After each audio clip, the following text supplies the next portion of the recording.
de María Corina Machado frente a esta situación? Eso le tengo en línea a Carlos Blanco, quien es asesor precisamente de María Corina Machado, quien ha estado allí de la mano con la líder venezolana que busca la libertad, que busca el retorno, como yo bien le decía, de la democracia a el país vecino. Don Carlos, gracias por acompañarnos hasta ahora en Blue Radio. Un placer estar con ustedes esta tarde. Don Carlos, le saludo a la distancia y le pregunto, ¿qué cree usted que va a pasar una vez habló el gobierno de Colombia pidiéndole al régimen de Maduro respetar los derechos? ¿Usted cree que aquí venga la firma de los salvoconductos o usted cree que el gobierno de Nicolás Maduro va a hacer caso omiso a esa petición del gobierno de Gustavo Petro? La presión internacional para obtener el salvoconducto de los 6 compañeros que están en la embajada, en la residencia de Argentina en Caracas, ha crecido. Incluso aliados o gobiernos que fueron de algún modo cercanos a Chávez y luego a Maduro por herencia, se han distanciado, como son los casos de Petro y de Lula.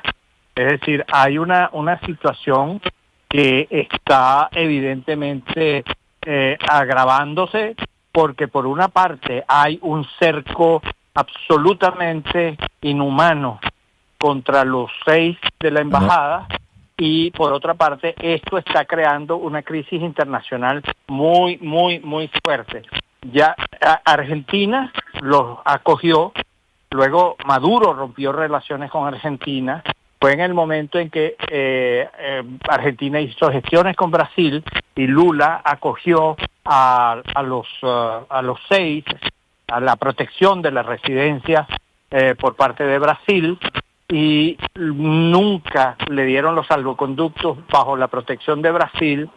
Y lo que decía el gobierno es que debería haber un tercer país que acogiera, que protegiera a esos 6 asilados.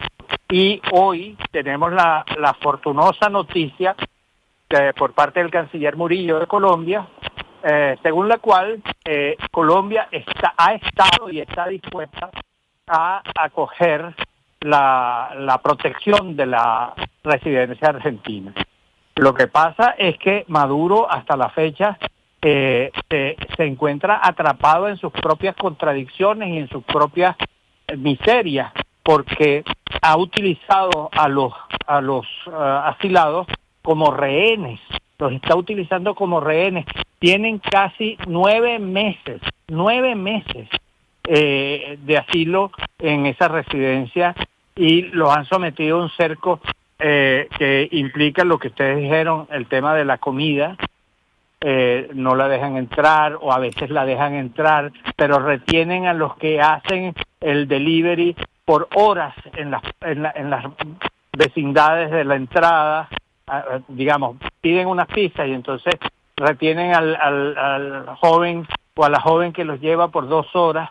El agua, no han dejado entrar camiones cisternas. Recientemente admitieron uno, pero que solamente podía depositar 1.300 litros de agua cuando son 6 personas que están utilizando todo esto. Y finalmente el tema de los familiares. Al comienzo podían recibir familiares, tienen meses sin ver hijos, parejas, padres allí. Es una situación muy mala. Don Carlos, usted entenderá que hay una preocupación, y más que una preocupación, una expectativa con respecto a lo que va a pasar el 10 de enero. Hay quienes dicen que sí, va a retornar la democracia, hay quienes no tienen ningún tipo de expectativa sobre lo que va a pasar y que Nicolás Maduro simplemente se va a proclamar como presidente y se va a juramentar. Yo sé que usted no puede dar, obviamente, digamos, el entramado, si es que se puede llamar así, o la estrategia que tenga María Corina Machado y Edmundo González. Pero, ¿qué puede esperar el venezolano para el 10 de enero y qué puede esperar el mundo? La libertad está en nuestro destino inmediato. El 10 de enero no es solamente una fecha, un día en el calendario. El 10 de enero es un proceso en construcción. ¿Qué va a pasar el 10 de enero? Depende de lo que hagamos hoy. Y lo que se está haciendo hoy, y eso no es ningún secreto, en primer lugar, la disposición de María Corina por dirigir estratégicamente todo este proceso, lo que hace desde un lugar que no puede ser revelado en Venezuela. En segundo lugar, la disposición de Edmundo González de ir a Venezuela. Edmundo González ha dicho que está dispuesto a ir a Venezuela a tomar posesión de la presidencia de la República. En tercer lugar, el incremento de la beligerancia internacional para obligar a Maduro a aceptar lo que fue el resultado del 28 de julio.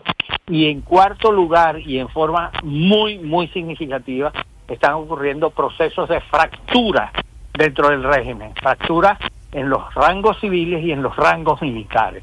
Todavía eso no aparece, digamos, de una manera evidente y pública, pero ahí está la procesión andando por dentro y soy de los que está convencido que la conjunción de todos estos factores va a determinar la salida del régimen en un periodo relativamente corto.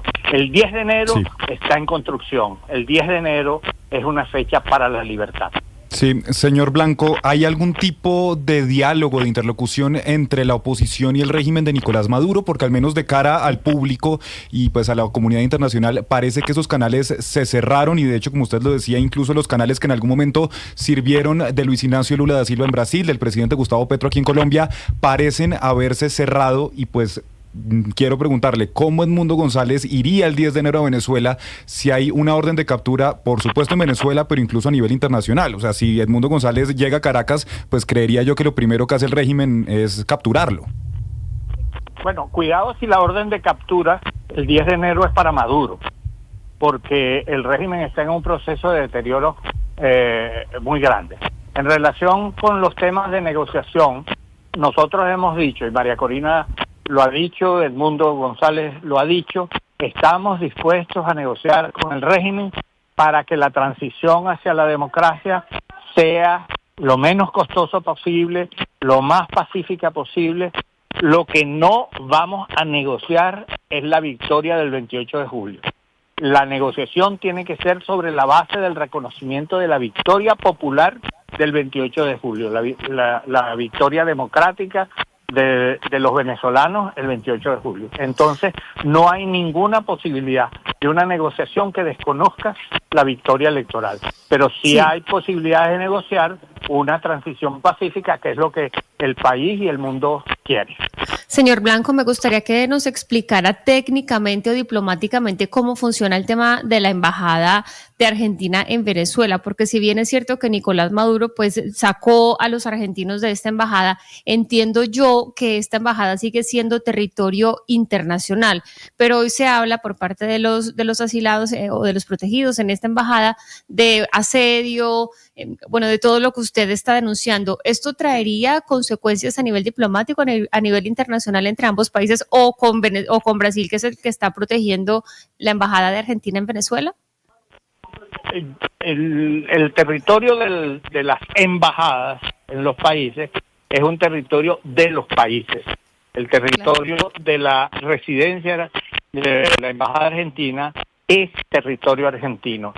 Por lo tanto, no puede ser contra la voluntad del gobierno argentino invadido o penetrado por fuerzas de seguridad de Maduro. Pero además está bajo la protección del gobierno de Brasil. Y el gobierno de Brasil ha dicho claramente, pública y privadamente, que es inaceptable cualquier idea de presencia de las fuerzas de seguridad de Maduro. Justo por eso es mi duda, es mi duda, porque es un territorio internacional, es el territorio argentino. Sí, permítame concluir. Lo que está haciendo Maduro, aparte de lo que ya mencioné, es que al lado de esa residencia está la embajada de Rusia. Del otro lado está la embajada de Corea del Norte. Y las casas que están hacia atrás de la residencia que eran casas privadas de familias, todas las invadió el régimen. sacando a la gente que está allí a la fuerza, sin ningún procedimiento judicial. Se presentaron los grupos armados, desalojaron a la gente, entre otros a una señora de 84 años que vivía en la casa contigua a la residencia, y ahí están grupos de asalto con fusiles Kalashnikov y francotiradores rodeando esa casa. Mi opinión es que eso es un acto de guerra que está perpetrando Maduro contra Argentina y Brasil, y es inaceptable desde el punto de vista del derecho internacional. Don Carlos, usted sabrá que el señor Donald Trump es una persona pragmática y el próximo 20 de enero va a tomar posesión. Y así como ha tenido puentes con Rusia y con Corea del Norte, uno puede pensar que, ¿por qué no?, puede tener puentes con Nicolás Maduro por el tema de la migración y por ese proyecto y esa política de deportación masiva, sobre todo de migrantes provenientes de Venezuela. ¿Usted ve a Donald Trump negociando con Nicolás Maduro para la deportación masiva de migrantes? No lo creo por dos razones. Primero, porque la migración no es producida por las sanciones o por alguna actitud del gobierno de los Estados Unidos o de otros gobiernos. La migración de venezolanos, de más de 8 millones de venezolanos a estas alturas, es producida por Maduro, por el régimen opresor de Maduro. La migración va a continuar mientras esté Maduro en el poder. Entonces, esa idea de que pueden atenuarla con algunas medidas superficiales que no van al fondo del cambio político en Venezuela, son ideas inadecuadas.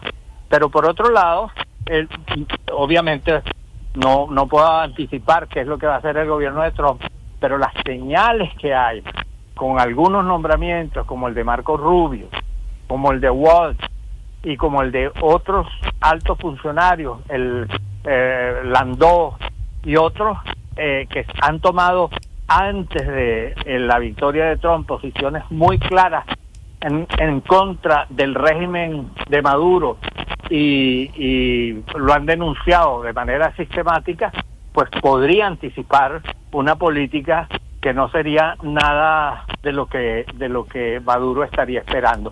De hecho, cuando triunfó Trump, Maduro empezó a hacer falsas fiestas diciendo que ahora nos vamos a entender, que ahora las cosas son distintas porque a Trump le gustan líderes fuertes, y resulta que ese entusiasmo se le ha ido apagando progresivamente en la medida en que han salido no las declaraciones sino las figuras que van a ocupar posiciones en el gobierno de Estados Unidos.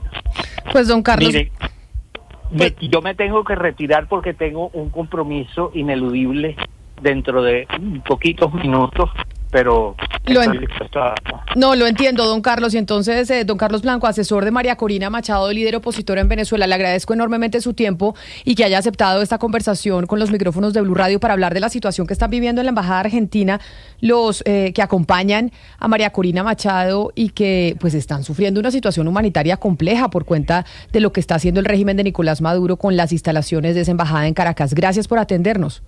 Que estas entrevistas ayudan muchísimo a tomar conciencia sobre el acto de guerra y la agresión a 6 ciudadanos en la Embajada Argentina en Venezuela. Muchas gracias.